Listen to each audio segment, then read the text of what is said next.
በስመ አብ ወወልድ ወመንፈስ ቅዱስ አሐዱ አምላክ።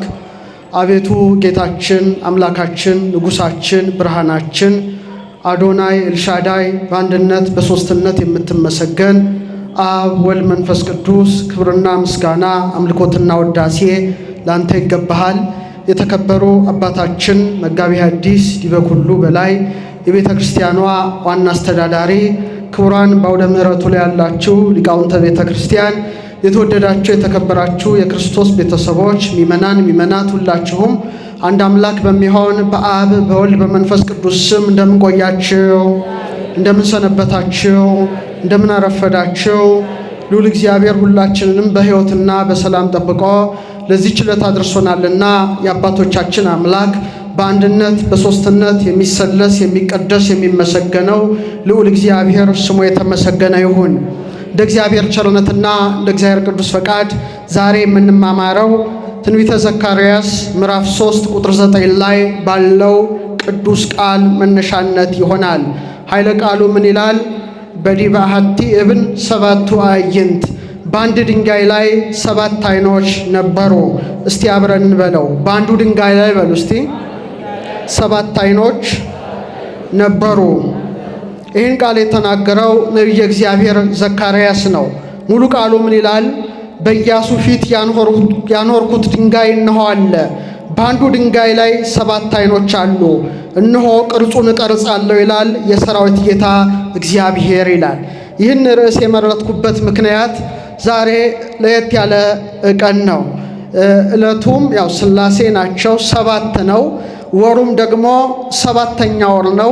ዓመተ ምሕረቱም 2017 ነው። ስለዚህ 7 የተገጣጠሙበት በመሆኑ 7 ደግሞ የሥነ ፍጥረት ቀመር ነውና በተለይ እግዚአብሔር በሰው ልጆች ላይ 7 ነገሮችን 7 ፈሳሾችን ያኖረበትን ረቀቅ ያለውን ምስጢር እግዚአብሔር በገለጠልን መጠን እንማራለን። የምስጢር ባለቤት እግዚአብሔር አምላካችን ምስጢሩን ጥበቡን ለሁላችን የሚግለጥልን። ደራሲው ይህን ሲተረጉም በተለይ አንድ የጸሎት መጽሐፍ ላይ እብንሳነ ገብርከ፣ ድንጋዩ ማለት እኔ ነኝ ይላል። በአንድ ድንጋይ ላይ 7 ዓይኖች አሉ።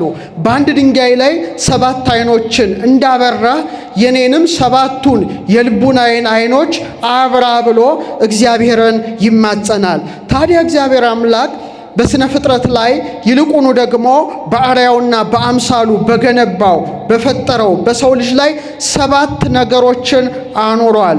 በተለይ በኦሪት ዘፍጥረት ምዕራፍ 2 ቁጥር 7 ላይ እግዚአብሔር አምላክ ሰውን ከምድር አፈር አበጀው፣ በአፍንጫውም የሕይወት እስትንፋስን እፍ አለበት፣ ሰውም ሕያው ነፍስ ያለው ሆነ ይላል። ሰው ማለት ራሱ ሊቃውንት ሲተረጉሙት 7 ነገሮችን ያዋሃደ ያሰናሰለ ፍጡር ይሉታል። ይኸውም እሳት፣ ውሃ፣ ነፋስ፣ መሬት። እነዚህ 4ቱ ባህርያተ ሥጋ ሲባሉ 3ቱ ባህርያተ ነፍሱ ደግሞ ልብ፣ ቃልና እስትንፋስ ናቸው። 4 ሲደመር 3 ስንት ነው?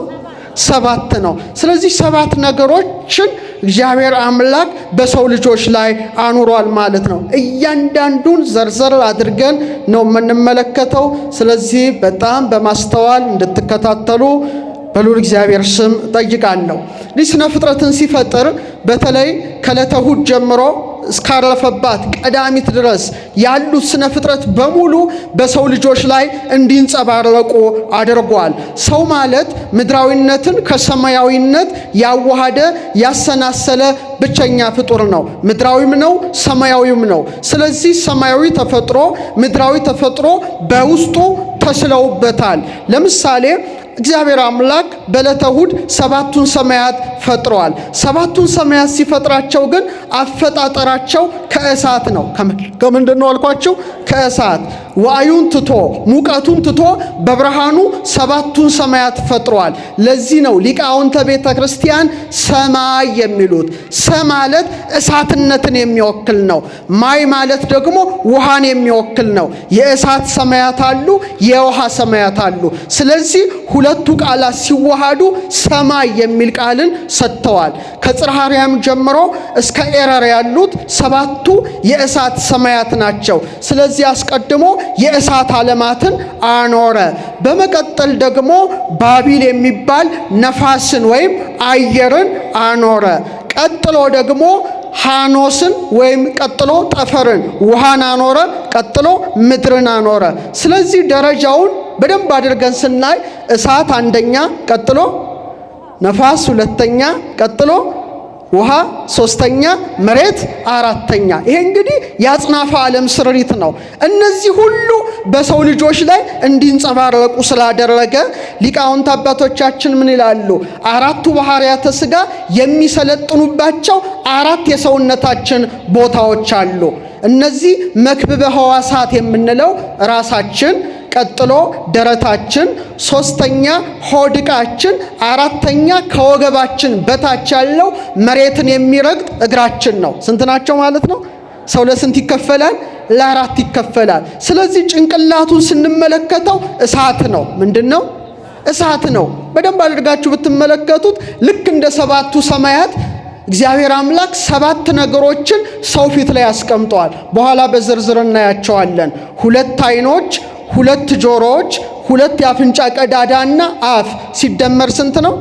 7 ነው። ስለዚህ ራሳችን እሳት ነው። እሳት ማለት ምንድን ነው? ብርሃን አለው። እሳት ምን አለው? ሙቀት አለው። የሰውም ልጅ በተመሳሳይ መልኩ ጭንቅላቱ ምንድን ነው? እሳት ነው። የእውቀት ብልሽታ፣ የእውቀት ብርሃን የሚወጣበት ነው። በተመሳሳይ መልኩ ንዴትም ቁጣም የሚመነጭበት ነው። ስለዚህ እሳት አድርጎታል። ዛሬ በሳይንሱ ዓለም የሰው ልጅ ጭንቅላት በደንብ የሚታይበት ጊዜ ላይ ተደርሷል። ጭንቅላታችን ሲከፈት ምንድን ነው? ኤሌክትሪክ ነው። ተመልከቱ፣ እንደ እሳት ነው። 100 ቢሊየን የሚጠጉ ኒውሮኖች ነርቮች ያሉበት ነው። ከ100 ትሪሊየን በላይ ግንኙነትን ማድረግ የሚችል ነው ምናችን? ጭንቅላታችን። ስለዚህ እሳት አድርጎታል። እሳት የሰለጠነበት ነው። ከሰባቱ የእሳት ሰማያት በመቀጠል ባቢልን ወይም ነፋስን እንዳደረገ በሰው ልጅ ካንገቱ ዝቅ ባለው ሳንባው ላይ ደረቱ ላይ ደግሞ ነፋስን ሾሞታል። ምን ሾሞታል? ነፋስን። ስለዚህ ሰው አየር ሲያጣ ልቡን ሰዎች ምን ይሉታል? ጫን ጫን ጫን ሲሉት መተንፈስ ይጀምራል ማለት ነው። ምክንያቱም አየር ወይም ነፋስ የሰለጠነው ምን ላይ ነው? ደረት ላይ ነው። እግዚአብሔር ስራው ይደንቃል። ዛሬ ምን ተነፍሰው ኦክሲጅን በነፃ ነው አይደለ? ኮቪድ በነበረበት ሰዓት ኦክሲጅን ስንት ነው የተሸጠው? ታውቃላችሁ? ስንት ነገር የተሸጠው ሰው መግዛት እስከማይችል ድረስ ደርሷል። እግዚአብሔር ግን በነፃ ኦክሲጅንን 65%፣ ካርበን ዳይኦክሳይድ 18%፣ ሃይድሮጅን 10%፣ ናይትሮጅን 3% አድርጎ ሾሞታል ማለት ነው ደረታችን ላይ። ይሄ የስራውን ድንቅነትን ያመለክታል። በመቀጠል ጠፈርን ወይም የውሃ ዓለምን እንዳኖረ ሆድቃችን ላይ ደግሞ ምን ይሰለጥናል? ውሃ ይሰለጥናል። የሰው ልጅ በአጠቃላይ ምድርን ስለሚመስል 70% ምንድን ነው? ውሃ ነው። ሆዴም ባርባር አለው ይላሉ እናቶቻችን። ይፈትን ልበ ወኩላያተ፣ እግዚአብሔር ልብና ኩላሊትን ይመረምራል ይላሉ ሊቃውንት። ምን ይላሉ? ኩላሊት ያጤሰውን ልብ ያመላለሰው ናላ የወረሰው ይላሉ። 3 የእውቀት ቦታዎች እግዚአብሔር ለሰው ልጆች ሰጥቷል። አንድ ኩላሊታችን ነው። ኩላሊታችን ዝም ብሎ እንትን አይደለም። እውቀት ይመነጭበታል፣ ምክር ይመነጭበታል። ጢስ ለምሳሌ እሳት ከመንቦልቦሉ አስቀድሞ ምንድን ነው የሚሆነው? ጢስ መጤስ ይጀምራል። ምክር የሚመነጭበት ኩላሊት ነው። ቀጥሎ ልቡና ያመላልሳል። እግዚአብሔር ልብ ላይ ጥበብን ሾሟል። ናላ ላይ ደግሞ ይሄ ናላ የምንለው ቦታ ላይ እውቀትን ሹሟልና እግዚአብሔር አምላክ ክብር ምስጋና ለስሙ ይሁን። ዝቅ ብሎ መሬትን እንዳከናወነ ከወገባችን በታች ያለው እግራችን የምን አካል ነው ማለት ነው? የመሬት አካል ነው። መሬትን ላይ ይረግጣል፣ መሬት ላይ ይመላለሳል። ይሄ እንግዲህ ስርዓተ ፍጥረት ነው። እግዚአብሔር አምላክ እንደዚህ አድርጎ ሰውን ምድራዊነትን ከሰማያዊነት፣ ሰማያዊነትን ከምድራዊነት ጋር አዋህዶ አሰናስሎ በአርአያውና በአምሳሉ የፈጠረው የከበረው የሰው ልጅ በ7 ምህዋር የሚመላለስ ነው። እንደው መሬትን ሳነሳ አንድ ነገር ትዝ አለኝ። ዛሬ የሳይንሱ ዓለም ምን ይላል መሰላችሁ? ሰምታችሁ ታውቃላችሁ? ጤናችሁን ለመጠበቅ የሰው ልጆች ባካችሁ ክኒን ከምትውጡ ይልቅ በባዶ እግራችሁ መሬት ላይ ተመላለሱ ይላል። ሰምታችሁ ታውቃላችሁ? ምን ላይ ተመላለሱ? በባዶ እግራችሁ ሂዱ ተብሏል። መቼም አባቶቻችን ገዳማውያን መነኮሳት በገጠር ያሉ ሰዎች እድሜያቸው ረጅም የሚሆነው ከዚህ የተነሳ ነው። ምክንያቱም መሬታዊ አካላቸው ምንን ይረግጣል? መሬትን ይረግጣል ማለት ነው። በእውነት አንድ ነገር ብነግራችሁ ለእናንተ ለጤናችሁ ይጠቅማቸዋል የሚል እምነት አለኝ። ከወገብ በታች መሬት ሰልጥኗል ስለሚል የሥነ ፍጥረት መጽሐፋችን ሰውነታችን አሁን ባለንበት የምርምር ደረጃ ሲፈተሽ ሲመረመር በጣም ያስደንቃል። ዳዊት ግሩምና ድንቅ አድርገህ ፈጥረኸኛልና ምን እልሃለሁ? አመሰግንሃለሁ ይላልና ድንቅ ነው ሰውነታችን። ውስጡ ሲታይ 7 ኦክቲሊየን የሚጠጉ አተሞች አሉት። ማለት 27 ዜሮ ነው። ይሄ እውነት ነው የምነግራችሁ። የሰው ልጅ ጤናማ የሚባለው ፕሮቶን የሚባላለን እውነት ነው፣ በምርምር ይታወቃል። ኤሌክትሮን የሚባላለን በምርምር ይታወቃል። ባላንስ ሆነው ማዕከላዊ ሆነው ሲኖር ጤነኛ ሆኖ ይኖራል። ሲዛባ ደግሞ ጤናው ይቃወሳል። አሁን በጣም እነዚህ የምታዩቸው ሞባይሎች እዚህ የሚቀረጽበት በሙሉ መሳሪያው፣ ላፕቶፑ፣ ዋይፋዩ ወዘተርፈ በሙሉ ወደ ህዋው ላይ የሚያመነጩት መጥፎ ነገር አለ። ይሄ ምንድነው? ፕሮቶን ይባላል። በደንብ ማስተዋል አለባችሁ። በጣም ብዙ ፕሮቶኖች ነው። አሁን በመሳሪያ ብናየው ይሄ ሞባይሉ ምኑ ይሄ የምናገርበት እዚህ ጋር ያደረጉት ሁሉ ፕሮቶን ነው ውስጥ የሚያስገባው። ያን ጊዜ ሰውነቴ ምን ይሆናል? እየተዳከመ ይመጣል። እግዚአብሔር ደግሞ በጣም ድንቅ አምላክ ነው። መሬት ደግሞ ነፃ የሆነ ኤሌክትሮን ታመርታለች። ስለዚህ ጫማዬን አውልቄ በባዶ እግሬ መሬት ጋር ሲሄድ የገባው ገዳይ የሆነው ፕሮቶን ሁሉ ምን ይሆናል? ወደ መሬት ግራውንድ አድርጎ ይሄዳል ማለት ነው። ስለዚህ እሳትን ጭንቅላት ላይ፣ ነፋስን ደረት ላይ፣ ውሃን ሆድቃ ላይ፣ መሬትን እግር ቦታ ላይ የሾመው ማን ነው? እግዚአብሔር ነው። ስለዚህ ሊቃውንት ሲያስተምሩ ሰው ይላሉ ገነት ይግባ ሲኦል በሰውነቱ ላይ ያውቀዋል። በምኑ ላይ ያውቀዋል? በሰውነቱ ላይ ያውቀዋል። ስለዚህ እስቲ እናንተ ራሳችሁን ፈትሹ። ለምሳሌ ሰው ይላሉ ነፋስነቱና እሳትነቱ ከፍ ካለ እንደ መላእክት መሆን ያምረዋል። እንደምን መሆን? መላእክት አሁን የእሳትና የነፋስ ባህሪያዊ ምሳሌ አላቸው። እንደ ነፋሱ የረቀቁ እንደ እሳቱ የፈጠኑ ናቸው። በጣም ረቂቅ ናቸው፣ ፈጣን ናቸው። ስለዚህ ተፈጥሯቸው ከእሳትና ከነፋስ ነው ይባላል። ይህ ማለት ምሳሌውን ሲያይ ነው። ውሃና መሬት ደግሞ የእንስሳ ነው። መብላት፣ መጠጣት፣ መውለድ ብቻ ነው ስራቸው። እየሰማችሁ ነው? ስለዚህ ሰው ነፋስነቱና እሳትነቱ ሲበረታ ምን ይሆናል? ልክ እንደ መላእክት መሆን ያምረዋል። መጾሙን፣ እግዚአብሔርን ማመስገኑን፣ ሂድ ተመስጦ፣ ልዕልና፣ ከፍታ ይመኛል።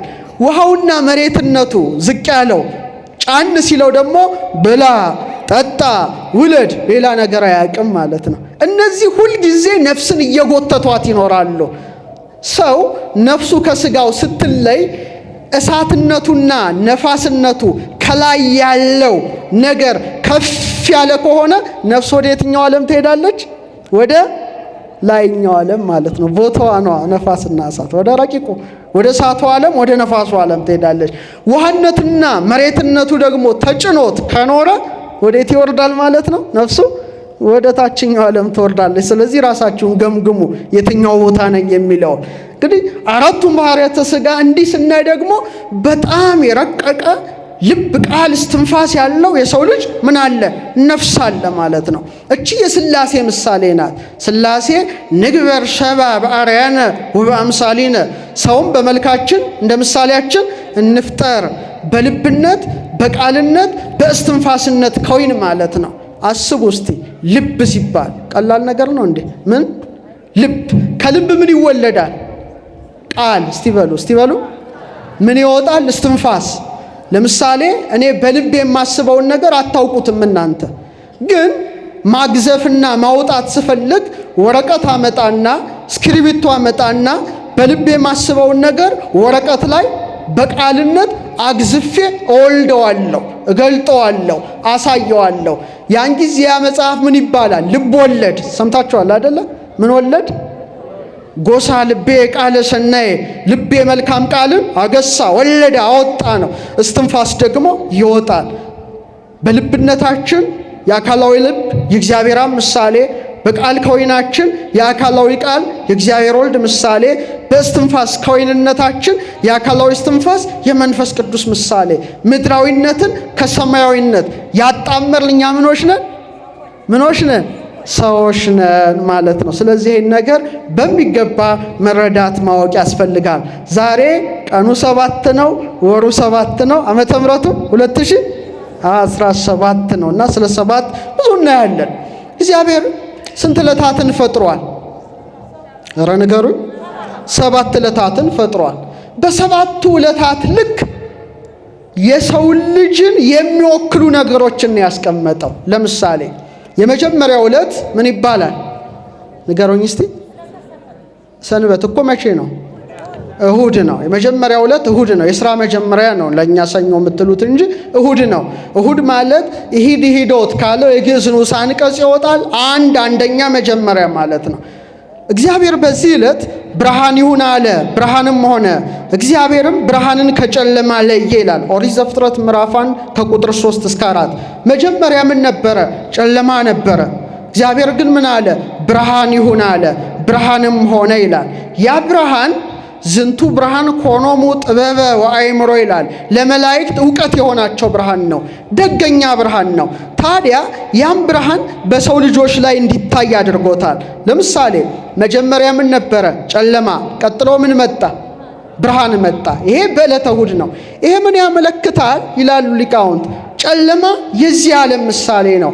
ብርሃን ደግሞ የወዲያኛው ዓለም ወይም የመንግሥተ ሰማያት ምሳሌ ነው። ለሰው ልጅ መጀመሪያ ይህ ዓለም ተሰጥቶታል። ቀጥሎ እንደ ብርሃን ምኑ ይሰጠዋል? ብርህት የሆነችው መንግሥተ ሰማያት ይሰጠዋል። ጨለማ የድንቁርና ያለማወቅ ነው። ብርሃንስ የማወቅ ምሳሌ ነው። ሰው መጀመሪያ አያውቅም፣ ቀጥሎ ምን ይሆናል? እያወቀ እየተረዳ እየበራለት ይሄዳልና አስቀድሞ ጨለማን ፈጠረ፣ ቀጥሎ ምንን ፈጠረ? ብርሃንን ፈጠረ። ስለዚህ ሰው በነፍሱ ምንድን ነው? ብርሃን ነው ማለት ነው። ምንድን ነው? ብርሃን ነው። ጌታችን መድኃኒታችን ኢየሱስ ክርስቶስ በማቴዎስ ወንጌል ምዕራፍ 6 ቁጥር 22 ላይ ምን ይላል? የሰውነት መብራት ዓይን ናት። ዓይንህ እንግዲህ ጤናማ ብትሆን ሰውነቱ ሁሉ ብሩህ ይሆናል። ዓይንህ ግን ታማሚ ብትሆን ሰውነቱ ሁሉ ምን ይሆናል? የጨለማ ይሆናል። እንግዲህ በአንተ ያለው ብርሃን ጨለማ ከሆነ ጨለማውስ እንዴት ይበረታ ሲል ምሳሌ 20:27 ላይ የሰው መንፈስ የእግዚአብሔር መብራት ናት ይላል። የማን መብራት ናት? የማን መብራት ናት? የእግዚአብሔር ተቋም ነን፣ የእግዚአብሔር መቅረዝ ነን ማለት ነው። ስለዚህ አስቀድሞ በዕለተ እሁድ ይሄንን አዘጋጅቶ በዕለተ ዓርብ ሊፈጥረው ላለው ለሰው ልጅ ምሳሌና ነጸብራቅ አድርጎታል። ቀጥሎ ያለው ዕለት ምንድን ነው? ሰኞ ነው። ሁለተኛው ዕለት ሰኑይ ይባላል። ሰኒወት ሁለተኛ ማለት ነው። እግዚአብሔር አምላክ በዚህ ዕለት ምን አደረገ? በውሆች መካከል ጠፈር ይሁን፣ በውሃና በውሃ መካከል ይክፈላል ይላል ዘፍጥረት 1 ቁጥር 6 ላይ። ስለዚህ ምን ተለያየ? ውሃ ተለያየ፣ ውሃ ተከፈለ። በተመሳሳይ መልኩ የሰው ልጅም ምን አለው? ውሃ አለው የለው? የተከፈሉ ውሃዎች አሉት። ያውም የውሃው መጠን ደግሞ 7 ውሃዎች አሉት ውስጡ። ምን ውስጥ? ሰውነቱ ውስጥ። እነዛ ፈሳሾች ምኖች ናቸው የሚለውን በኋላ ላይ እንመለከታለን። በዝርዝር ስለምናየው ልለፈው። በዕለተ ረቡዕ በዕለተ ሰሉስ በሦስተኛው ዕለት ወይም ማክሰኞ ወይም ማግስተ ሰኞ እግዚአብሔር አምላክ ምንን አስገኘ? አዝርዕትን፣ አትክልትንና እጽዋትን አስገኘ። እነዚህ አዝርዕት፣ አትክልት፣ እጽዋት የሰው ነጸብራቅ ናቸው። ሰው አዝርዕትን ይመስላል፣ ሰው አትክልትን ይመስላል፣ ሰው እጽዋትን ይመስላል። እንዴት? ለምሳሌ በዙሪያችን ብዙ ዛፎች አሉ። እነዚህ ዛፎች ዛፍ የሆኑበትን ነገር እስቲ ልብ ብላችሁ አስተውሉ። አንድ ገበሬ ዘርን ይይዛል። እች የምታክል ናት፣ ቅንጣት ናት። ምን ውስጥ ይጥላታል? አፈር ውስጥ ይጥላታል፣ ምድር ውስጥ ይጥላታል። ምድር ውስጥ ጥቂት ቀን ቆይታ ምን ትሆናለች?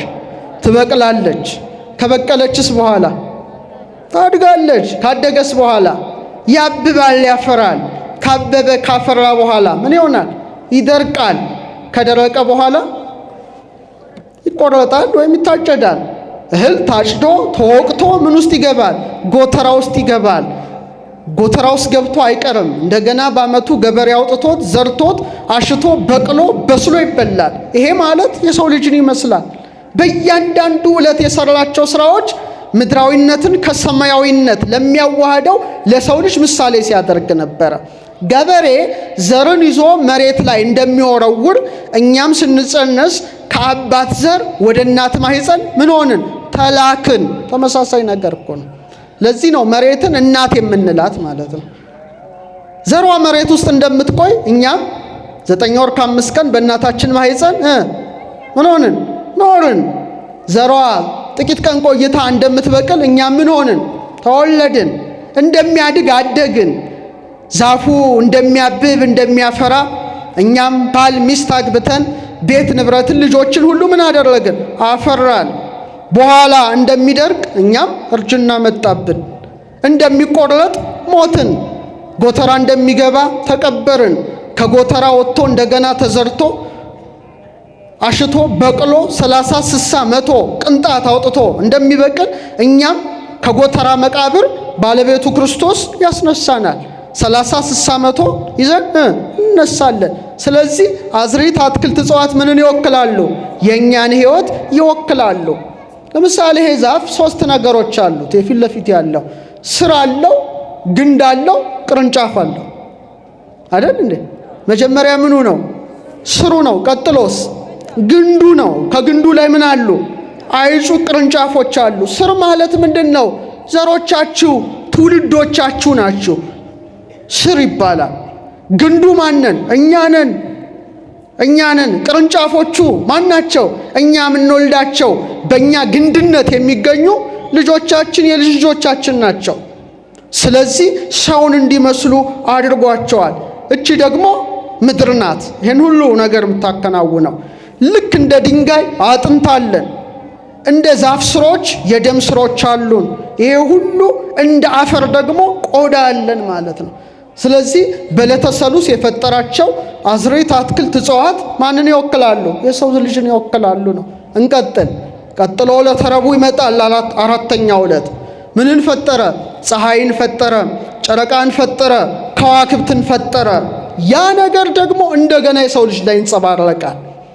እነዚህ ፀሐይ፣ ጨረቃ፣ ከዋክብት በአጽናፈ ዓለም ውስጥ ምንድን ነው? የጊዜ ዑደቶችን ምን ይላሉ? ይመራሉ። በተመሳሳይ መልኩ የሰውነት ነገር በደንብ ተደርጎ ውስጥ ድረስ ተከፍቶ ሲመረመር ብዙ እጢዎች አሉ። ልክ ጊዜ ዑደትን ፀሐይ፣ ጨረቃ፣ ከዋክብት እንደሚመሩ ሰውነትን እንደዛ አድርገው የሚመሩ። ወደዛ ውስጥ አልገባ። ግን ፀሐይን የሰው ምሳሌ ያደርጋታል። ጨረቃን የሰው ምሳሌ ያደርጋታል። ከዋክብትንም በተመሳሳይ መልኩ። ለምሳሌ ዳዊት ምን ይላል? ውስተ ፀሐይ ሲመጽላሎቶ፣ ጥላውን ምልክቱን በፀሐይ ላይ አኖረ ይላል። ማን ነው? የእኛ ምልክት ነው። ፀሐይ እንደምትወጣ እኛም እንወለዳለን። በጠፈር ላይ እንደምታበራ ልብስ ለብሰን እናጌጣለን። እንደምትጠልቅ እንሞታለን። ፀሐይ ጠልቃ አትቀርም። እንደገና ምን ትሆናለች? ትወጣለች። እኛም ሞተን አንቀርም። እውነተኛው ፀሐይ ኢየሱስ ክርስቶስ ሲመጣ ከሞት እንነሳለን ማለት ነው። ጨረቃ 4 ነገሮች እንድታደርግ አድርጓታል። 4 ሰሌዳ እንዲኖራት። ለምሳሌ መጀመሪያ ጠፍ ጨረቃ የምትባላለች ብላሽ፣ ብርሃኗ የማይታይ ከፀሐይ ጋር በጣም ትቀራረባለች። ፀሐይ ስትወጣ ትወጣለች፣ ስትጠልቅ ትጠልቃለች። ስለዚህ ምንም ጨረቃን ማየት አንችልም። ይሄ ጠፍ ጨረቃ እኛን ትወክላለች። እንደማትታይ በዛ ወቅት እኔና እናንተም 9 ወር ከ5 ቀን በእናታችን ማህፀን ተሰውረን በነበርን ጊዜ እንታያለን? ንገሩኝ፣ እንታያለን ወይ? አንታይም። ጨረቃ ሳትታይ ከቆየች ከ4 ቀን በኋላ የተወሰነ አካሏ ወይም ብርሃን ያረፈበት አካሏ በማጭድ ቅርጽ አምሳል እናያለን። ያን ጊዜ ምን እንላለን? ጨረቃ ተወለደች እንላለን አይደል? ልደተ ወር እየሰማችሁ ነው። ተወለደች ትባላለች። እና ለምሳሌ አቅጣጫ ከጠፋችው ምስራቅ፣ ምዕራብ፣ ሰሜን፣ ደቡብ ጨረቃ ለምሳሌ ፊቷን ማጭድነቷን ወደ ምስራቅ አድርጋ ነው ስትወለድ የምትታየው። ስለዚህ ምስራቅን ካወቃችሁ ቀላል ነው አይደል? እሷ በምዕራብ ትሆንና ማጭድነቷ ወደ ምን ይታያል? ወደ ምስራቅ ትታያለች። ስለዚህ ምስራቅን ካወቃችሁ ምዕራብ፣ ሰሜን፣ ደቡብ በጣም ቀላል ነው። ጨረቃ እንደምትወለድ እኔና እናንተ ምን እንሆናለን? ከ9 ወር ከ5 ቀን ቆይታ በኋላ ንገሩኝ፣ እንወለዳለን። በጣም ጥሩ። ጨረቃ ተወልዳ ምን ትሆናለች? ታድጋለች። መንፈቀ ወር ትባላለች። ልክ ከአንድ ሳምንት በኋላ ማለትም በ7ኛው ቀን ብርሃን ያገኘው አካሏ ይጨምርና ግማሽ አካሏ በሙሉ ብርሃን ይሆናል። ይህ እንግዲህ ከ7 ቀን በኋላ ያለው እድገቷ እኛም አቅመ አዳም አቅመ ሔዋን እስክናደርስ በየጥቂቱ ምን እንላለን? ተወልደን እናድጋለን። እግዚአብሔር ይስጣችሁ። በኋላ ጨረቃ ብርሃኗ ጨምሮ በመሄድ በ14ኛውና በ15ኛው ቀን ሙሉ በመሆን በምስራቅ አቅጣጫ ታበራለች። ምልአተ ወር ይባላል ሙሉ ጨረቃ። ያ ሙሉ ጨረቃ ማለት ምን ማለት ነው? በዚህ ዓለም ባል ሚስት አግብተን ትዳር ይዘን ልጆች ወልደን በልብስ የምናጌጥበት የምንደምቅበት በእውቀት የምንራቀቅበት እድሜያችንን ስትወክል ነው ማለት ነው። ታላቁ አባት ሲራክ ምን ይላል? አስቤ እናገራለሁ እንደ ሙሉ ጨረቃ ሙሉ ነኝና ይላል። መጽሐፈ ሲራክ ምዕራፍ 39 ቁጥር 12 እንደ ሙሉ ጨረቃ ምንድን ነኝ ይላል? ሙሉ ነኝ ይላል። ተመልከቱ፣ ይሄ በጣም ይገርማል። ከዛ በኋላ 14 15 16 ሙሉ ሆና ቆይታ እየጎደለች ሕጸጽ እያደረገች ትጠፋለች። እኛም እያረጀን እየደከም እየዛልን መጨረሻ ምን እንሆናለን? እንሞታለን ማለት ነው። ከቃሉ ጋር ናችሁ? ስለዚህ ይሄን ሁሉ የሰው ምሳሌ አድርጓል ማለት ነው። ቅዱስ ጳውሎስ በአንደኛ ቆሮንቶስ መልእክቱ ምዕራፍ 15 ቁጥር 41 ላይ ካል ክብሩ ለፀሐይ፣ የፀሐይ ክብሩ ሌላ ነው። ወካል ክብሩ ለወር፣ የጨረቃም ብርሃኑ ሌላ ነው። ወካል ክብሮሙ ለከዋክብት፣ የከዋክብትም ብርሃናቸው የተለያየ ነው። ኮከብም ኮከብ ይሄይስ ክብሩ፣ አንዱ ኮከብ ከአንዱ ኮከብ ይበልጣል። ሙታንም ሲነሱ እንደዛ ናቸው ይላል። በቃ በክብር መበላለጥ አለ። ምንም መንግስተ ሰማያት ቢገቡ እንደ ፀሐይ ያሉ አሉ፣ እንደ ጨረቃ ያሉ አሉ፣ እንደ ከዋክብት የደመቁ አሉ። ስለዚህ የቱ ላይ ነን የሚለውን ራሳችሁ ልታስቡበት ይገባል። ስንተኛ ዕለት ማለት ነው? 4ኛ ዕለት። 5ኛ ዕለት ምንም ፈጠረ? በልብ የሚሳቡ በእግር የሚሽከረከሩ በክንፍ የሚበሩ በደመነፍስ ሕይወት ሕያዋን ሆነው ጸንተው የሚኖሩ ፍጥረታት ከምን ተገኙ? ከባህር ተገኙ። የውቅያኖስ ውሃ ሕይወት አወጣ። የውሃ ሕይወት ደግሞ ምንድን ነው? ነፋስ ነው። በተመሳሳይ መልኩ የሰው ልጅም እንደዚህ አይነት ተፈጥሮ አለው። ውሃማ ተፈጥሮ አለው፣ ነፋሳማ ተፈጥሮ አለው። ሁለቱ ተዋህደው ይንቀሳቀሳል፣ ይላወሳል፣ ይሄዳል። አሳ እንደሚዋኝ እሱ ደግሞ በየብስ ላይ ምን ይላል? ይንቀሳቀሳል። የሐሙስ ፍጥረታት ባህር ሕይወት ሆኗቸው እንዲመላለሱ በባሕረ ጥምቀት ውስጥ የምንመላለስ ውሉደ እግዚአብሔር በዚህ ዓለም አለን። ሐሙስን እንደዚሁ አድርጓል። አርብ ደግሞ የየብስ ፍጥረታትን ፈጠረ። መጨረሻ ማንን ፈጠረ? አዳምን ፈጠረ። ስለዚህ ሰው ማለት ምድራዊነትና ሰማያዊነትን ሲያገናኝ ነውና ምን አለ? ወገብሮ እግዚአብሔር ለእጓለ እመሕያው መሬተ ምድር፣ እግዚአብሔር ሰውን ከምድር አፈር አበጀው ካለ በኋላ በፊቱም ወነፋ ውስጥ ገጹ ለአዳም መንፈሰ ሕይወት፣ በአማርኛው በአፍንጫ ውስጥ አለበት ወይም በግዕዙ ደግሞ በፊቱ ላይ አለበት ይላል። ስለዚህ ምን ሆነ ማለት ነው? ሰማያዊ ሆነ ማለት ነው። የሰማችሁኝ ኦርቶዶክሳውያን? ኃይል እንስሳዊ ያለን፣ ኃይል መላእካዊ ያለን ማለት ነው። እንስሳዊ ባህሪያችን በጣም ሲያይልብን ብላ ጠጣ ውለድ፣ ብላ ጠጣ ውለድ፣ ከዚህ ውጭ አያስብም። መንፈሳዊ ኃይላችን ደግሞ ሲበረታ ጾም፣ ጸልይ፣ ስገድ፣ አመስግን እንደ መላእክት ያለማቋረጥ ቅዱስ ቅዱስ ቅዱስ በሌላ እና እየተጓተትን እንኖራለን። ይሄ እንግዲህ የዕለተ ዓርብ ነው። 7ኛዋ ዕለት ምንድናት? ቀዳሚት ናት። ቀዳሚት እግዚአብሔርም ከስራ ሁሉ ምን ሆነ ይላል? አረፈ ይላል። 7ኛዋን ዕለት ቀደሳት። እችም ሰውን ተወክላለች። ሰውም እረፍት ስጋዊ እረፍት መንፈሳዊ ይስማማዋል። እየሰማችሁኝ ነው? ምንና ምን? ስጋዊ ረፍትና መንፈሳዊ ረፍት ይስማማዋል። በኦሪት ዘሌዋውያን ምዕራፍ 23 ቁጥር 3 6 ቀን ሥራ ይሰራል፣ በሰባተኛው ቀን ግን የእረፍት ሰንበት ነው፣ የተቀደሰ ጉባኤ ይሆንበታል፣ ምንም ሥራ አትሰሩም፣ በምትኖሩበት ሁሉ ለእግዚአብሔር ሰንበት ነው ይላል። የሰው ልጅ ለምሳሌ እግዚአብሔር ከሥራው ሁሉ አረፈ ሲል ደክሞት አረፈ ማለት ነው እንዴ? አይደለም። ምን ያስተምረናል? ሰው በዚህ ዓለም ወጥቶ ወርዶ ሲኖር ስጋዊ ረፍት ያስፈልገዋል፣ መንፈሳዊ ረፍትም ያስፈልገዋል። ሁለቱም ነገር ሲያጣምር ፍጹም ሰው ይሆናል። ለምሳሌ ማርቆስ ወንጌል ምዕራፍ 6 ቁጥር 30 ላይ ሐዋርያትም ወደ ኢየሱስ ተሰብስበው ያደረጉትን ያስተማሩትን ሁሉ ነገሩት። እናንተ ራሳችሁ ብቻችሁን ወደ ምድረ በዳ ኑና ጥቂት ረፉ አላቸው። ክርስቶስ ምን በሉ? ረፉ አላቸው። የሚመጡና የሚሄዱ ብዙዎች ነበሩና ለመብላት እንኳን ጊዜ ያጡ ይላል ሐዋርያት። ጌታ ምን አላቸው? ረፉ ይላቸዋል። ስለዚህ ለሰው ልጅ ምን ያስፈልገዋል? ረፍት ስጋዊ ያስፈልገዋል በጤንነት ለመኖር። በተመሳሳይ መልኩ ሰንበት ከነፍስም ጋር የተገናኘች ረፍተ ነፍስ ለምናደርግባት ወይም ለመጻኢቱ ዓለም ምሳሌ በመሆኗ ደግሞ በመጽሐፍ ቅዱስ ላይ ምን ብሎ ተጻፈ? ወደ ረፍቱ የገባ እግዚአብሔር ከስራው እንዳረፈ እርሱ ደግሞ ከስራው አርፏልና። ዕብራውያን 4:10 ላይ ብርሃነ ዓለም ማይቶተ ቤተ ክርስቲያን ቅዱስ ጳውሎስ ያስተምራል። ስለዚህ ሰባቱ ዕለታት ሁሉ ማን ላይ ይንጸባረቃሉ? ንገሩኝ፣ ማን ላይ ይንጸባረቃሉ? ሰባት ነገር ባጣመረው በሰው ልጅ ላይ ይንጸባረቃሉ ማለት ነው። ስለዚህ ይህን ነገር በአግባቡ እንድንረዳ ነው። ሌላው ጭንቅላታችንን ብቻ እስቲ እንመልከተው። አባቶቻችን ግጻዌ ይሉታል፣ ፊት ነው። ለምሳሌ ፓስፖርት፣ መታወቂያ ስታወጡ ምናችሁ ነው የሚነሳው? እጃችሁ፣ እግራችሁ ነው? ምናችሁ ነው?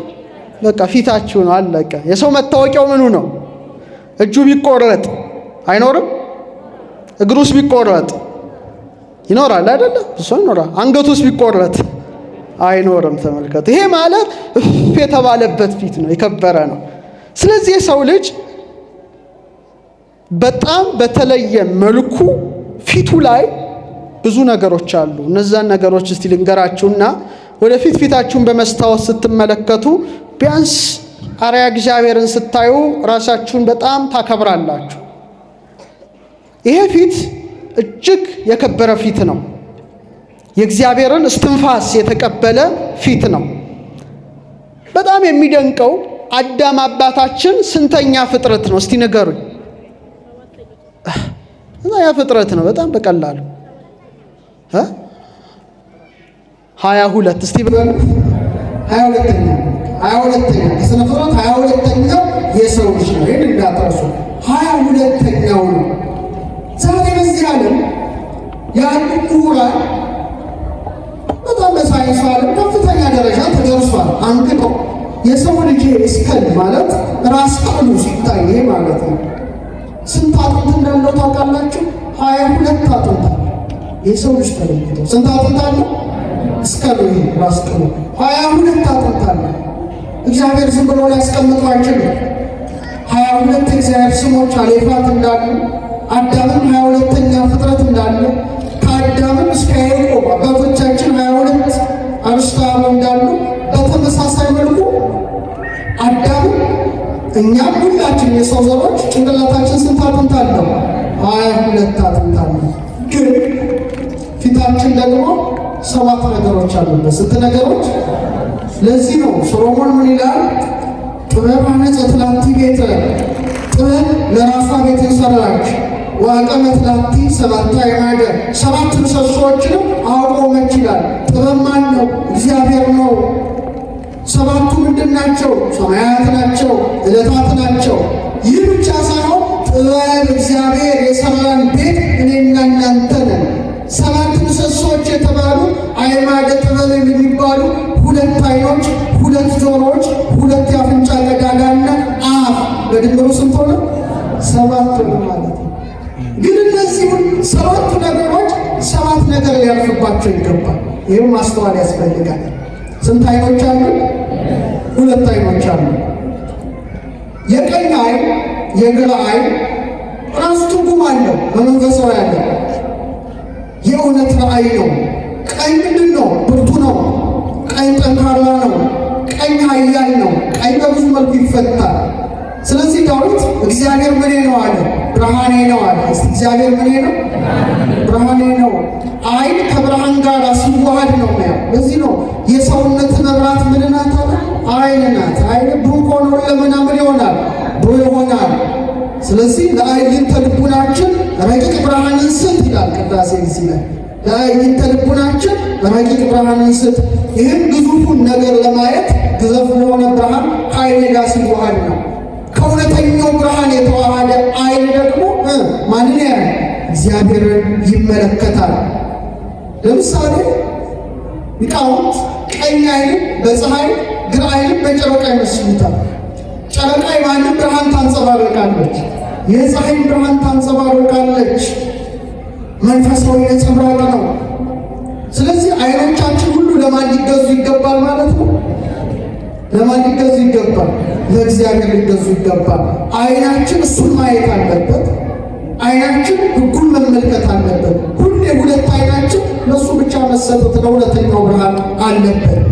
እንደገና ደግሞ ሁለት ጆሮ ተሰጥቶናል። በቀኝም ጆሮአችን በግራም ጆሮአችን የማንን ድምፅ እንሰማለን? የእግዚአብሔርን ድምፅ እንሰማለን። አዳም ሰይጣን የተጫወተበት በዚህ ነው። አይኑ የተከለከለውን ነገር እንዲያይ ዕፀ ሕይወትን ሳይሆን ዕፀ በለስን እንዲያይ፣ ጆሮ የእግዚአብሔርን ድምፅ ሳይሆን ምን እንዲሰማ? የእባብን ድምፅ እንዲሰማ፣ አፍንጮቹ የተከለከለውን ዛፍ እንዲያሸቱ፣ አፉም እንዲቀምስ አደረገው። ግን ሁለት አይናችን ሁለት ጆሮአችን የከበሩ ናቸው። ሁለት አፍንጮቻችን የሚለው የሕይወትን እስትንፋስ የተቀበሉ ናቸው። የሰማችሁ?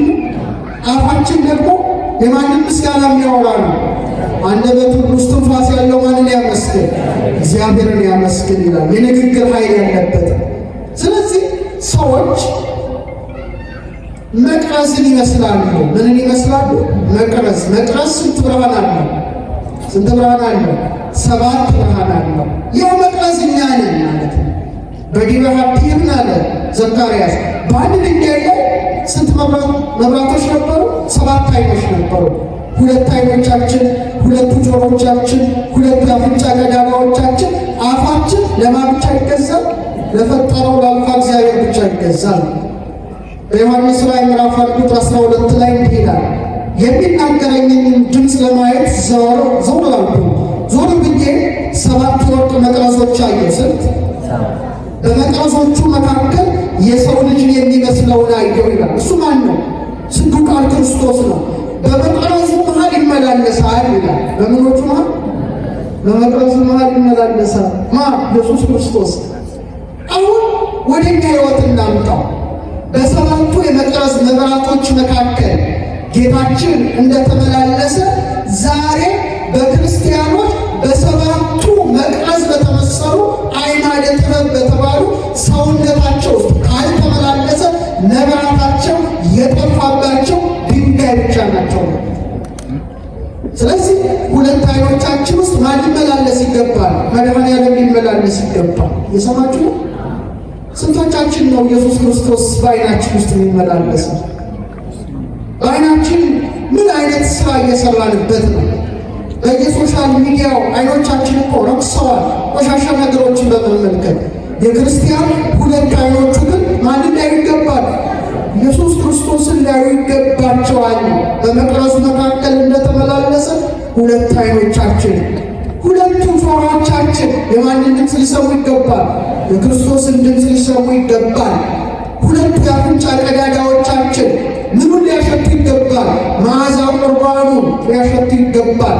አፋችን ሊያመሰግነው፣ ስጋውን ሊበላ፣ ደሙን ሊጠጣ ይገባል። ያን ጊዜ የእግዚአብሔር ልጆች ነን፣ መብራቶች ማለት ግን መብራታችን በርቷል።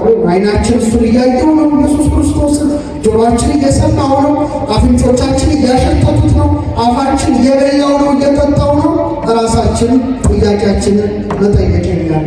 ስለዚህ 7 ነገር ያሉት የሰው ልጅ የእግዚአብሔር ሰባቱ ሕዋሳቶቹ እግዚአብሔር ምኖች ናቸው፣ ብርሃኖች የሚተላለፉባቸው ናቸው። ለዚህ ነው ሊቁ ምን አለ?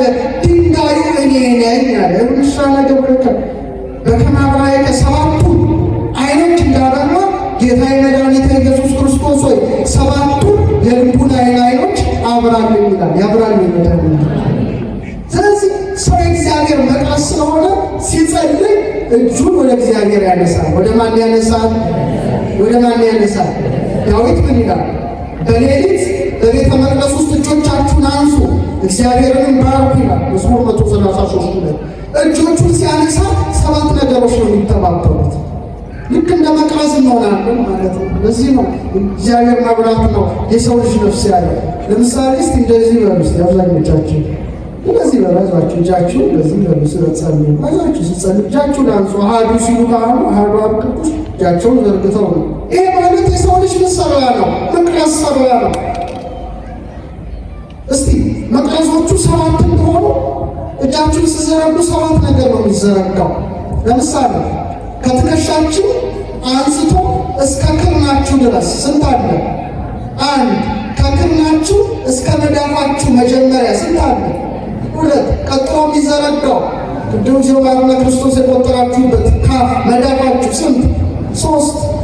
ይሄም ስንት? ሶስት። ስድስት ሆነ።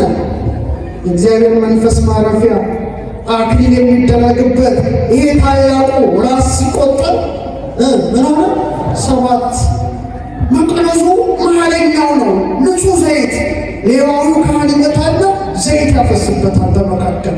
ልክ በመካከል የተቀዳው በቅርንጫፎች ሁሉ እንደሚበራ ሰው እጁን ዘርግቶ ወደ አልፋ እግዚአብሔር፣ ወደ አዶናይ እግዚአብሔር፣ ወደ ኤልሻዳይ ሲማጸን እግዚአብሔር ብርሃን ነው ማለት የሰማችሁ ነው። ስንሰግድ ለእግዚአብሔር ሰባት ነገሮቻችን መሬት መምታት አለባቸው። ግድ ነው።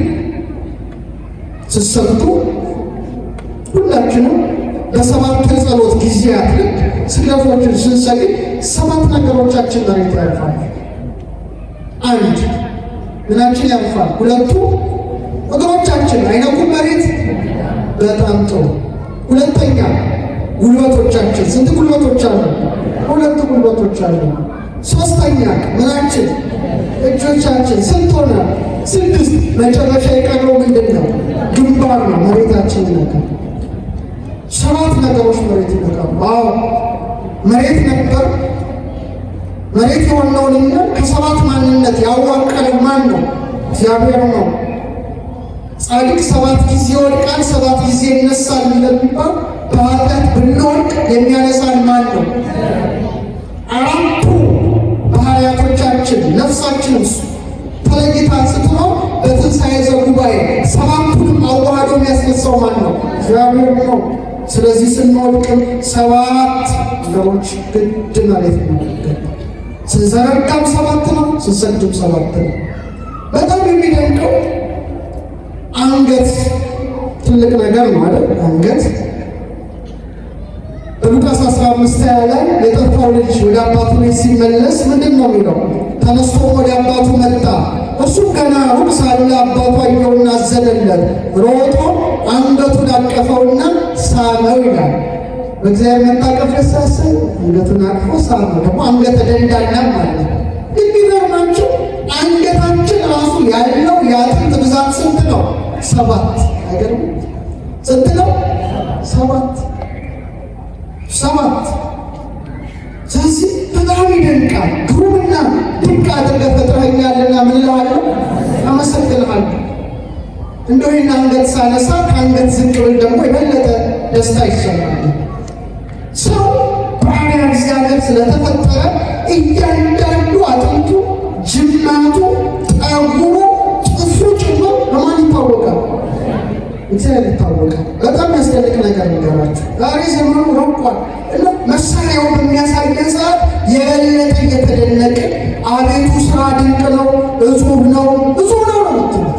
ለምሳሌ ሰው በእግዚአብሔርና አምሳል ስለተፈጠረ እያንዳንዱ ነጥቡ ትርጉም አለ። ለምሳሌ ሰው አንገቱ ጋር እስኪደርስ ድረስ እዚህ እስኪደርስ ድረስ ስንት የጀርባ አጥንት ያለው ይመስላችኋል? አትማሩ አስተምሮቹ እንግዲህ ነው ማለት በስመ አብ የጀርባትን 666 ጅማት አላልኩም አጠይቅ ነው ቢት ያለው ይሄ ምን ስንት ነው? የሰው ልጅ ራስ ቅል ጭንቅላቱ ጋር እስኪደርስ ድረስ እግዚአብሔር ልክ ሲወለድ የሚሰጠን ቁጥሩ ስንት እንደሆነ ታውቃላችሁ? 33 እስቲ በሉ እስቲ ድገሙ። 33 ከዛ የራስ ቅል መጣስ።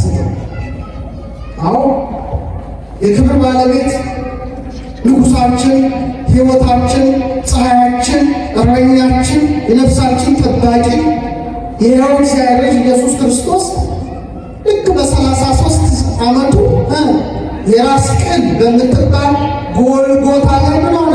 ተሰቀለ። ሥጋውን ቆረሰ፣ ደሙን አፈሰሰ።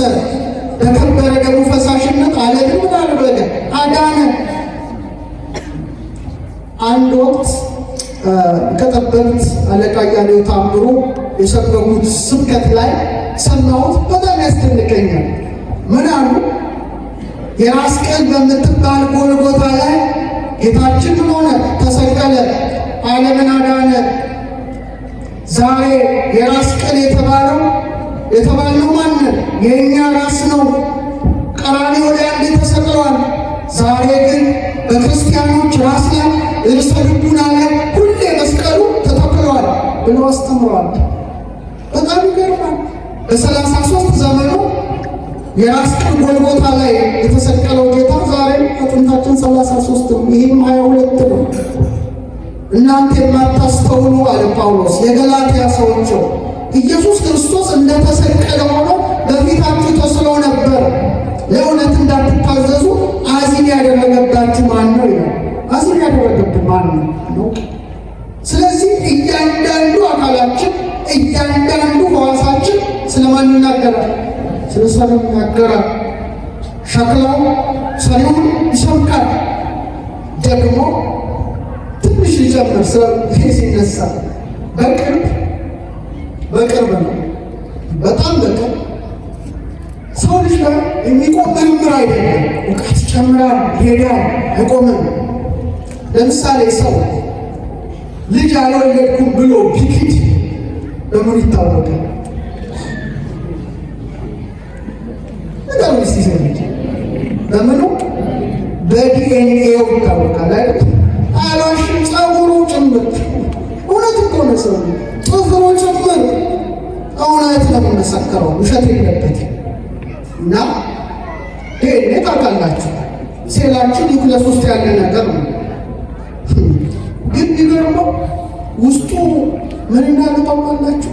6 ቢሊየን ፊደሎች አሉበት። ስንት? እስቲ ሊገሙት።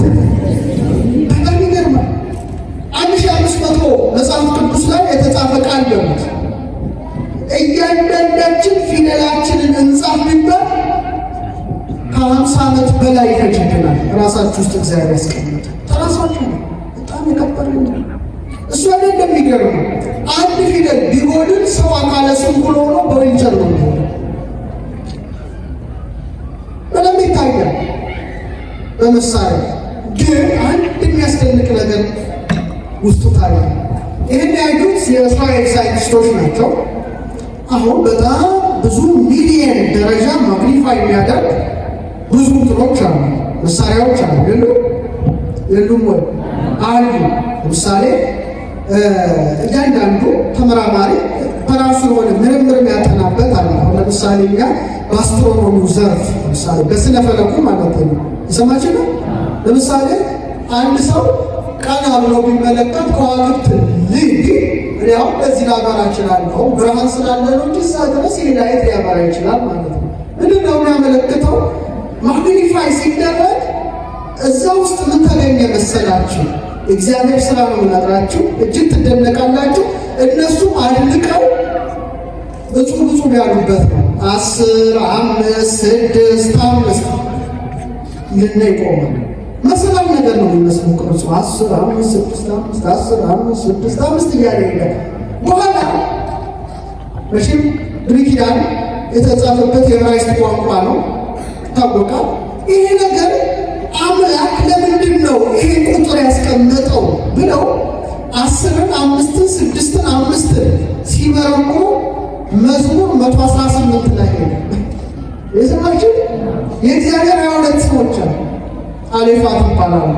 10ኛው ዮድ ነው። 5ኛው ሄ ነው። 6ኛው ዋው ይባላል። 5ኛው ሄ ነው። ምን ማለት ነው? ያህዌህ እስቲ በሉ ለአህያ ሸራያ ለሙሴ በሂብሩ ኤሄ አሼር ኤሄ ጸፋጦስ ውስጥ አለውቱ ዘሃሙ በሄዱ ያለው እንዳምኖር ማለት ነው። ስለዚህ ወደ ፊደላቸው ሲለውጡ የእግዚአብሔር ስም ነው ውስጡ ያለው። የማን ስም? ስለዚህ ምን አሉ? አንድ ሰዓሊ ስዕል ስሎ እዚያ ቤተ ክርስቲያኑ ስል አለ። ሰዓሊው ስሙን ጽፎ ምን ይላልበታል? ፊርማ እንደሚፈርምበት እግዚአብሔር ሰውን ፈጥሮ ስሙን የጻፈበት ውስጡ ይኸውም የታወቀ የተሰወሩ አጥንቶቼ ሳይቀር አለ ነው በመጽሐፉ ተጻፉ ነው። ስለዚህ ነው ሰውን መግደል አትችልም። የእግዚአብሔርን ፊርማ የተፈረመበት ወረቀቱን መግደል አትችልም። እንኳን ራስህንም መግደል አትችልም። የእግዚአብሔር ምን መቅደሶቹ ነው። ስለዚህ ሰው ልጅ ይደንቃል። ስለዚህ 7 ፈሳሾች አሉት። እቺ ብቻ ነገርያችሁ ላብቃ። ስንት ፈሳሾች? 7 ፈሳሾች አሉ። የመጀመሪያው ምንድን ነው? ደም። እስቲ በሉ መጽሐፍ ቅዱስ መቼም የጥበብ መንፈሳዊ የጥበብ ሥጋዊ ሁሉ ምንጭ ነው። ማጋነን አይደለም። የዛሬ 3500 ዓመት ሙሴ በዘሌዋውያን 17:11 ላይ ምን ይላል? የሥጋ ሕይወት በደም ውስጥ ነው ይላል። የሥጋ ሕይወት በደም ውስጥ ነው። ስለዚህ ሕይወት ውስጥ አለ ማለት ነው። ደም ውስጥ አለ ማለት ነው። ስለ ደም ዓለም የገባውን ነው አሁን የገባው። ብዙዎች ደማቸው ፈሶ ልጆች ዋሽንግተንን ጨምሮ ሕይወታቸው አልፏል። ዛሬ ግን የደም ጥቅም ለመታወቁ ደም ስጡ ትበላላችሁ አይደል? ከመስቀል የሰውነታችን መላ ሕይወትን የሚመግብ የሚደግፍ ደም ነው። ለምሳሌ አይበለውና ወደ ክንዳችን የሚሄደው ደም ለአፍታ ቢቋረጥ ክንዳችን መመስመስ ይጀምራል፣ መሞት ይጀምራል ሲሉ እግዚአብሔር ግን ይደንቃል። አዲስ ሥጋ፣ አዲስ ቆዳ፣ አዳዲስ ነፍስ ጭምር የሚያሳድገው ምንድን ነው? ደም ነው። የሰው ሕይወቱ ደም ነው ይላል። ነፍስ ተአድር በደም፣ ነፍስም በምን ውስጥ ታድራለች? በደም ውስጥ ታድራለች። አያችሁ፣ አንድ ፈሳሽ ሰጥቶናል ማለት ነው። ከ7 ፈሳሾች አንዱ ምንድን ነው? ግን መጽሐፍ ቅዱስ ምን ይላል? ዘፍጥረት 9:4-5 ለኖኅና ለልጆቹ ነፍሱ ደሙ ያለችበትን ሥጋ አትብሉ ይላል። ስለዚህ ደም መብላት የተከለከለ ነው። መብላት ደም መብላት በዘሌዋውያን 7:26 ላይ የወፍ ወይም የእንስሳት ደም አትብሉ ይላል። ለምን? ለራሳችን ጤና ሲባል። በዘመነ አዲስም ሐዋርያት በመጀመሪያው ሲኖዶሳቸው ማለት እንችላለን የሐዋርያት ሥራ ምዕራፍ 15 ከቁጥር 28 እስከ 29 ለጣዖት ከተሰዋ ካሉ በኋላ ከደም አያችሁ፣ ከታነቀ ማለት የታነቀ ማለት ነው። ሳይታረድ የሞተ ከብት ማለት ነው። ከዝሙትም ትርቁ ዘንድ ከዚህ ከሚያስፈልገው በቀር ሌላ ሸክም እንዳንጭንባችሁ እኛና መንፈስ ቅዱስ ፈቅደናል። ከዚህ ሁሉ ራሳችሁን ብትጠብቁ በመልካም ትኖራላችሁ። ጤና ይስጣችሁ ማለት ነው። ይስጣችሁ ጤናን ይጠብቃል ማለት ነው። ዛሬ ዓለሙ በጣም ምን አለና ተመራመረና ደም እንዳትበሉ። ደም መብላት በጣም አደገኛ ነው። ተዋሲያን፣ ረቂቅ ተዋሲያን፣ በዓይን የማይታዩ ነገሮች ተሸካሚ ነዋል። መጽሐፍ ቅዱስ ግን የዛሬ ስንት ሺህ ዘመን ነግሮናል። እንደውም አንድ በጣም የሚገርመው ዘሌዋውያን 17:13 ላይ ምን ይላል? ነገር ግን ደሙ እንደ ውሃ በምድር ላይ አፍስሰው እንጂ አትብሉ ይላል። ምን በለው? ከብቶች ሲታረዱ ደሙን ምን ላይ አፍስሰው ይላል። ምን ማለት ነው? ደም ውስጥ ያሉት ረቂቅ ተዋሲያን መሬት ላይ ባሉት ረቂቅ ተዋሲያን ምን ይሆናሉ? ይመክናሉ፣ ይጠፋሉ፣ ጤንነት ይሆናል። ስለዚህ አንዱ ፈሳሽ ደም ነው። ደግሞ ክርስቶስ አምላካችን ክርስቶስ ንጉሳችን ደሙን አፍስሷልና ለምን ያዳሉ? የኢየሱስ ክርስቶስ ደም ከኃጢአት ሁሉ ምን ይለናል? እዚህ ደም ያለን ሰዎች ሁሌ ማንት የክርስቶስ አምላካችንን ደም መጠጣት ይገባል። ስቴስሟን የተጠሙት መጠጣቸው። ቀጥሎ እግዚአብሔር ለሰውነታችን ውሃ ሰጥቷል። ምን ሰጥቷል? ንገሩኝ እስቲ። ውሃ 70% ምንድን ነው? ውሃ ነው ታውቃላችሁ። ሶስተኛው ፈሳሽ ምንድን ነው? ላብ። እስቲ በሉ ላባችን ወዛችን። በፊት ወስ ምንም ብላ ምግብህን ትበላለህ ዘፍጥረት 3 ላይ 19 ላይ። ሉቃስ 2:44 ምን ይላል? ወዙ በምድር ላይ እንደሚሆን እንደ ደም ነጠብጣብ ነበር ይላል ጌታችን ጌቴሴማኒ ላይ ለካሳ። ስለዚህ ስንተኛ ፈሳሽ ነው? ሶስተኛ። አራተኛው ፈሳሽ እንባ ነው የሰጠ ምናችን እንባችን። ይህ እንግዲህ የጸሎት የንስሐ የፈውስ ፈሳሽ ማለት ትችላላችሁ። ተመልከቱ። እንባዬ እንደ ትእዛዝ በፊት አኖር ይላል ዳዊት መዝሙር 56:8 ላይ። እንባን ሁሉ ከዓይኔ የሚያብሰው በመጨረሻው ማን ነው? እግዚአብሔር ነው። ስለዚህ ዓይናችን ሁሌ የክርስቶስን መከራ በማሰብ ይህን ፈሳሽ ማውጣት አለበት። የሰማችሁ ማውጣት አለበት። አምስተኛ ፈሳሽ ምራቅ። ምናችን ነው? ምራቃችን ነው። ይሄ የፈውስ ኃይል ፈሳሽ ነው። የክብር ባለቤት ጌታችን መድኃኒታችን ክርስቶስ በዮሐንስ ወንጌል ምዕራፍ 9:6 ላይ ዓይኖቹ ላይ ባለበትና እጁን ጭኖበት እንደፈወሰው ይናገራል። መለኮት የተዋህደው ምራቅ ይመጣል። እስቲ አንድ ጥያቄ ልጠይቃችሁ፣ የጌታን የፈውስነቱ ነገር። አንድን ሰው ዓይንህን ላፈር ብትሉት እየመረቃችሁት ነው እየረገማችሁት? እሺ እገሌና እገሊት ዓይንና አፈር ናቸው እስኪባል ፍቅረኛዎች ናቸው ማለት ነው? እሺ በጣም ጥሩ። ስለዚህ ለምሳሌ በሳይንሱ ዓለም ትራኮማ የሚባል በሽታ አለ። በምንድን ነው የሚመጣው? በአፈር ነው አይደል? በአፈር ነው። ቅዱስ ያሬድ የጌታን ምራቁን ትፍ ብሎ ጭቃ ሰርቶ የእውሩን ዓይን ቀብቶ ማብራቱን ሲል ጾመ ድጓው ላይ ነው ጻፉ ላይ ይመስለኛል። እንኩሉ ዘያብ ቢነግር ዘገብረ ከሁሉ ይበልጠውን እነግራቸዋለሁ። ጽውረ ያውር ሕያው ዓይነ ጭቃ አለ ዓይንን ያጠፋል እንጂ ዓይንን አያበራም። እሱ ግን ምራቁን ትፍ ብሎ ጭቃ ሰርቶ ምንን ፈጠረ? ስራው ድንቅ ነው። ስራው ድንቅ ነው። ስድስተኛ ፈሳሽ ብዙ ተባዙ ምድረገም ምልዋት የሚል ታላቅ የበረከትን ቃል ሰጥቷልና በኢዮብ 10:10 ላይ በውኑ እንደ ወተት አላፈሰስከኝምን? እንደ እርጎስ አላረጋኸኝምን? ቁርበትና ሥጋ ለበስከኝ፣ በአጥንትና በጅማት አጠነከርከኝ ይላል። የአባት ዘር የእናትን እንቁላል ቢባል ምንድን ነው? ፈሳሽ ነው። ያም ፈሳሽ አርግቶ የፈጠረ ማን ነው? እግዚአብሔር ነው። ስራው ድንቅ ነው። ሰባተኛው የመጨረሻው ፈሳሽ ውስጣችን ያለ ዘይት ነው። ውስጣችን ያለ ዘይት ነው። ራሴን በዘይት ቀባህ ይላል ንግሥናውን ሲናገር በአንደኛ ዮሐንስ መልእክት ምዕራፍ 2:20 ላይ እናንተ ከቅዱሱ ቅባት ተቀበላችኋል ሁሉ ታውቃላችሁ ይላል። ዛሬ ዓለሙን ያስደነቀውን ቅብ ልንገራችሁ። እኔና እናንተ ዮሐንስ ነግሮናል። እውነት ነው፣ ውሸት የለም፣ እውነት ነው። እሱ ያስተምራችኋል። የሰው ልጅ ጭንቅላት ሲከፈት ቅርጹ ስርዓቱ ሁሉ ኤዶም ገነትን ይመስል እንዴት በደንብ እንደው ሄዳችሁ በተለይ እንደው ኒውሮ ሳይንስ ብታጠኑ ብዙ ክርስቲያኖች ደስ ይለኛል። በጣም ያስደንቃል። የሰው ልጅ ጭንቅላት የሚያጠኑ በጣም ያስደንቃል። ሲከፈት እድሎቹ ብዙ ጊዜ ይችላል። ጭንቅላት ሲከፈት የሚገርም ዘይት አለ ውስጡ የሚፍለቀለቅ እና ሳይንቲስቶቹ ምንድን ነው ያሉት? በእውነት ነው የምነግራችሁ። ዝም ብሎ ስጋና ደም እንዲሰግዱት አደረጋቸው እያላምን ክራይስት ኦይል የክርስቶስ ዘይት ተብሎ የተሰየሙ በሳይንስ የሰማችሁ ሳክሪድ ሰክሪሽን ቅዱስ ዘይት ውስጣችን አለ። ለምሳሌ ወታደር የሆናችሁ ሰው ሲሞት ካያችሁ ወይም ጭንቅላቱ ተመቶ ይህን ዘይት ማየት ትችላላችሁ። ልክ ኤዶም ገነት መካከሉ ላይ ሕይወት ዛፍን ተከለ ይላል። የምን ዛፍን? ሕይወት ዛፍን አራቱ አፍላጋት እንዲፈሱ አደረገ። እንዲፈሱ አደረገ። 12 ፍሬ የምታፈራ ሕይወት ዛፍ። ተመሳሳይ ነገር ነው። ጭንቅላት ሲከፈት ነጭ ነው። ትሪ ኦፍ ላይፍ ይባላል። ነጭ በጣም ይገርማል። 12 ቅርንጫፍ አለ። ምንድን ጉድ ነው እኮ በጣም ይገርማል። ክሬኒያል ነርቭስ በጣም 12 እንድታዩ እንድታሸቱ እንድትቀምሱ የሚያደርግ እና ይሄ ሁሉ ስናይ ማለት ትዝ ይለናል። ክርስቶስ የሕይወት ዛፋችን ማን ነው? መድኃኔዓለም ነው። የወተት ወንዝ የማር ወንዝ ምንድን ነው? ብሉይ ኪዳንና አዲስ ኪዳን የሠራ ነው። የወተት ወንዝ ማን ነው?